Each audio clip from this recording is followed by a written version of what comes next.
नमस्कार, कपेज रेसिपीजमध्ये आपलं स्वागत आहे। आज मी इथे कच्च्या केळ्याची भाजी केली आहे। कशी केली आहे ते दाखवते आणि ती भाजी टिफिनसाठी सुद्धा एक मस्त रेसिपी आहे। चला तर मग आपण बघूया कशी करायची ती रेसिपी। त्यासाठी मी इथे 5 केळी घेतली आहेत।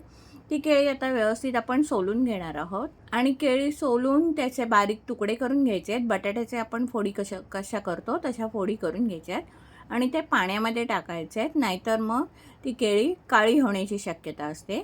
अशा प्रकारे त्याची सालं काढून घ्यायची आहेत आणि ह्याआधी मी कच्च्या केळ्याची कापं उपासाची कापं म्हणून रेसिपी अपलोड केली आहे। त्या रेसिपीची लिंक मी डिस्क्रिप्शन बॉक्समध्ये देते, तिकडे जाऊन तुम्ही पाहू शकता। आणि आत्ता ही जी मी भाजी करते ती भाजीसुद्धा तुम्ही उपासासाठी म्हणून करू शकता।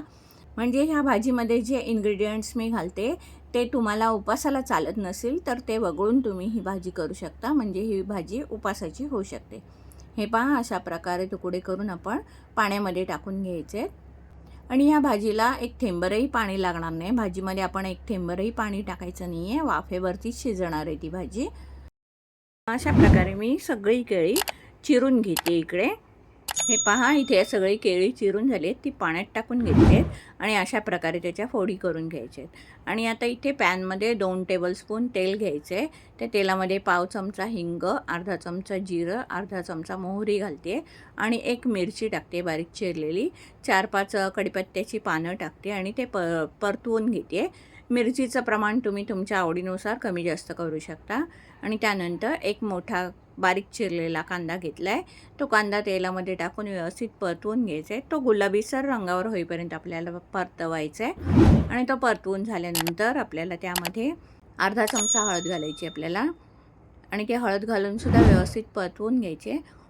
आता हळद घालून झाल्यानंतर आपण जी केळी चिरून घेतली होती, पाण्यात ठेवली होती, ती पाण्यातून काढून आपण त्या कांद्यामध्ये घालून घ्यायची आहेत आणि कांद्यामध्ये परतवून घ्यायची आहेत आपल्याला ती केळी छानशी। ती फोडणी सगळी त्या केळ्यांना लागली पाहिजे, म्हणजे फोडीला लागली पाहिजे। आणि असं परतवून झाल्यानंतर त्याच्यावरती झाकण घालून ठेवायचं आहे, छानशी वाफ यायला पाहिजे म्हणून। ही पहा, आपण थोड्या वेळाने उघडून बघूया, छानशी वाफ आलेली आहे आणि परत आपण ती भाजी परतवून घ्यायची आहे। भाजी परतवून झाल्यानंतर त्यामध्ये चवीनुसार मीठ घालायचं आहे। चवीनुसार मीठ घालून एकजीव करून घ्यायचं आहे ते मीठ त्या भाजीमध्ये आणि पुन्हा थोड्या वेळासाठी त्याच्यावरती आपण झाकण घालून ठेवायचं आहे, जेणेकरून ती भाजी वाफेवर शिजली पाहिजे।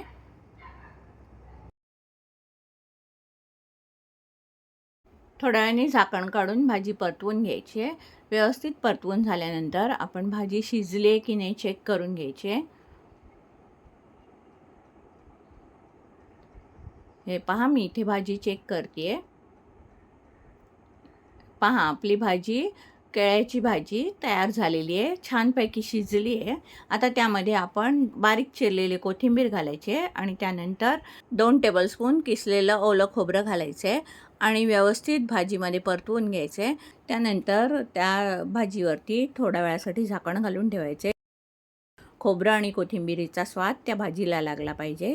ही पहा, आपली टिफिनसाठी झटपट होणारी भाजी तयार झालेली आहे की नाही? खरंच पटकन होणारी भाजी। चला तर मग कशी वाटली रेसिपी आवडली असेल तर रेसिपीला लाईक करा, शेअर करा आणि माझ्या चॅनलला सबस्क्राईब करायला विसरू नका। धन्यवाद।